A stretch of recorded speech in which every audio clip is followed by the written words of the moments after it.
সবাইকে ঈদ উল ফিতরের শুভেচ্ছা। ঈদ মোবারক। ঈদ মানে খুশি, ঈদ মানে আনন্দ। আনন্দ তখনই যখন রবের সন্তুষ্টি অর্জন হয়। কোরআনুল কারীমে আল্লাহ সুবহানাহু ওয়া তাআলা বলেন, কদ আফলাহা মান যাক্কাহা, সেই সফলকাম হয়েছে যে তার হৃদয়কে পুত পবিত্র করেছে।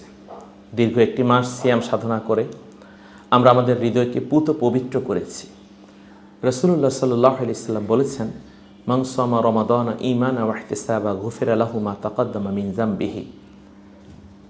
যারা ঈমানের সাথে সওয়াবের নিয়তে মাহে রমাদানের সিয়াম পালন করলো, আল্লাহ তাআলা তাদের জিন্দেগির গুনাহগুলো ক্ষমা করে দিলেন।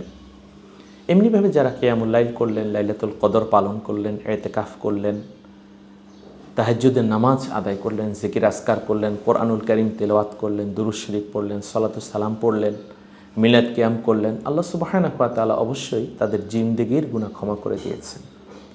হাদিস শরীফে এসেছে, একটি মাস সিয়াম সাধনা করার পর ঈদুল ফিতরের ঈদগাহে যারা আসেন তারা মাসুম হয়ে যান। মনে হয় মা এইমাত্র তার সন্তানকে প্রসব করেছে। মা সন্তানকে প্রসব করলে যেমনিভাবে তার কোনো গুনাহ থাকে না, ঠিক একটি মাস সিয়াম সাধনা করার কারণেই আল্লাহ তাআলা তার বান্দাকে এমনিভাবে মাসুম করে দেন, নিষ্পাপ করে দেন। সম্মানিত দর্শক, ঈদুল ফিতরের নামাজ আমরা আদায় করব। ঈদগাহে যখন আমরা যাব তাকবীর পড়ব, আল্লাহু আকবার, আল্লাহু আকবার, লা ইলাহা ইল্লাল্লাহ, আল্লাহু আকবার, আল্লাহু আকবার, ওয়ালিল্লাহিল হামদ। এই তাকবীরটি পড়তে পড়তে যাব। খলিফুত তরিক, এক পথ দিয়ে যাব, আরেক পথ দিয়ে আসব। হযরত আয়েশা সিদ্দিকা রাদিয়াল্লাহু তাআলা আনহা বলেন, বুখারী শরীফের বর্ণিত হাদিস, হযরত আবু বকর সিদ্দিক রাদিয়াল্লাহু তাআলা আনহুকে আল্লাহ রাসূল সম্বোধন করে বলেছেন, ইন্না লিকুল্লি কওমিন ঈদান ওয়া হাযা ঈদুনা।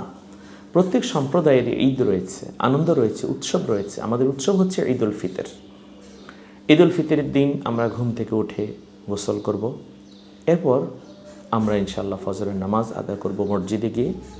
তারপর নতুন পোশাক পরে 3টি বেজোর খেজুর খেয়ে আমরা ঈদগাহে প্রবেশ করব। ঈদের নামাজে আমরা গিয়ে গল্পগুজব না করে ইবাদত বন্দিগি করব। আর ঈদের আগের রাত অর্থাৎ চাঁদ রাত, এটাও কিন্তু ইবাদতের রাত। সে রাতটাও আমরা ইবাদতে কাটাবো ইনশাআল্লাহ। মিষ্টি মুখ করে আমরা ঈদগাহে যাব, যাকে দেখব তাকে সালাম দিব, মুসাফাহা করব, মুআনাকা করব। তাকাব্বালাল্লাহু মিন্না ওয়া মিনকুম, এই দোয়াটি আমরা পড়ব।